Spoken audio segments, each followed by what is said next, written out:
Hi student, स्वागत है आपका fitter point two point study group में। जैसा कि पिछले लेक्चर्स में मैंने फास्टनर्स आपको पढ़ाया था, उसमें मैंने आपको नट और बोल्ट पढ़ाया था। तो नट और बोल्ट के साथ हम एक बहुत ही अहम चीज़ यूज़ करते हैं जब हम किन्हीं दो पार्ट्स को नट और बोल्ट की सहायता से कसते हैं या उनका बंधक बनाते हैं या उनका जॉइंट बनाते हैं। तो हम नट और बोल्ट के साथ एक मेटल का टुकड़ा जो होता है, वाशर जिसको बोलते हैं, वो यूज़ करते हैं, जिसका अपने आप में एक बहुत ही अच्छा काम होता है। तो चलिए आज के लेक्चर में मैं आपको वाशर के बारे में बताने जा रहा हूँ। तो वाशर जो होता है फेरस या नॉन फेरस मेटल से भी ये बनाए जाते हैं। स्प्रिंग मेटल से भी बनाए जाते हैं, आपके तांबे से भी बनाए जाते हैं, तो हम इनको किसी भी धातु से बना सकते हैं। तो वाशर का काम क्या होता है कि नट और बोल्ट से जब दो भागों को जोड़ा जाता है तो हम लोग वाशर का प्रयोग करते हैं। आइए देख लेते हैं कि इसके उपयोग क्या क्या होता है। पहला तो ये होता है कि जो वाशर होता है वो पार्ट की सतह को ख़राब होने से बचाता है। जैसे हमारा कोई फिनिश जॉब है, जब हम नट और बोल्ट को कसते हैं, विदाउट वाशर का कसते हैं, तो उसके ऊपर स्क्रैचेस आ जाते हैं। तो उससे बचाने के लिए भी हम लोग इसका वाशर का यूज़ करते हैं। और एक सफिशेंट प्रेशर पार्ट के ऊपर पड़े, इसके लिए भी हम वाशर का यूज़ करते हैं। और नट और बोल्ट की जो है ग्रिपिंग वो अच्छी हो, इसलिए भी हम वाशर का यूज़ करते हैं। और एक और सॉलिड बात कि जो वाशर होता है हमारा, वो नट को कंपन या झटके से बचाने में काम करता है, उसको टूटने नहीं देता है।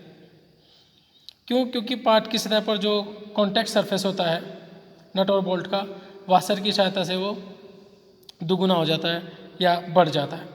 तो ये देखते हैं कि हम कैसे यूज़ करते हैं। जैसे कि आप फिगर में देख रहे हैं, जो मैंने पूरा डार्क किया है वो वाशर है। कि पार्ट 1 और पार्ट 2 को जोड़ते हैं, तो हमने इसमें पहले क्या कर लिया है, होल कर लिया है। फिर हम उसके जो होल होता है उसके ऊपर वाशर रखते हैं, फिर वाशर में से बोल्ट डालते हैं और नीचे से नट को कस देते हैं। तो इस तरह से जो है वो वाशर का यूज़ किया जाता है। तो इसके कुछ स्टैंडर्ड भी हैं। अगर डी जो है वो बोल्ट का डायमीटर है, तो जो वाशर का डायमीटर है वो हम बोल्ट के डायमीटर से लगभग दुगना रखते हैं। और जो इसकी मोटाई होती है वो उसके डायमीटर का 8वां भाग होती है। यानी कि अगर उसके हम डी को 8 से डिवाइड कर दें तो उसकी मोटाई हम लोग प्राप्त कर सकते हैं। तो आइए अब हम देखते हैं कि जो हमारे वाशर हैं वो कितने तरह के होते हैं। तो पहला जो है वो है हमारा प्लेन वाशर। आपने देखे भी होंगे, सिंपल धातु का होता है। बीच में बोल्ट के लिए हम लोग क्या करते थे, उसमें एक छेद बना देते हैं, और ये जनरली सिंपल वर्क्स के लिए हम लोग इसको यूज़ करते हैं। सतह खराब नहीं होने देता है ये। फिर दूसरा है हमारा स्प्रिंग वॉशर। स्प्रिंग वॉशर हम अपना जो नट बोल्ट है उसको कंपन या झटकों से बचाने के लिए भी हम यूज़ करते हैं। जहाँ पे वाइब्रेशन का काम अधिक होता है वहाँ पे हम लोग स्प्रिंग वॉशर का यूज़ करते हैं।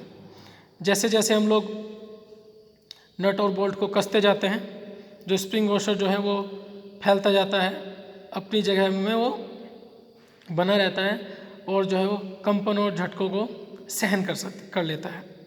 फिर आता है हमारा लॉकिंग वॉशर। जैसे इसके नाम से ये कि नट और बोल्ट को लॉक कर देता है। जैसे कि हमारे अधिकतर ऑटोमोबाइल्स, जैसे हमारे कार, बाइक्स वगैरह हैं, ऑटोमोबाइल सेक्टर में इस वॉशर का सबसे ज़्यादा यूज़ होता है। क्योंकि जो पार्ट्स होते हैं, जब गाड़ियाँ सड़कों पे चलती हैं तो झटके लगते हैं, पार्ट्स ऊपर नीचे होते हैं, तो ये क्या करता है, नट और बोल्ट को अपनी जगह पे बनाए रखता है, उनको एकदम लॉक कर देता है। तो इसलिए हम इसको क्या कहते हैं, लॉकिंग वॉशर कहते हैं। तो आज का हमारा जो टॉपिक था वो था वाशर। Thank you.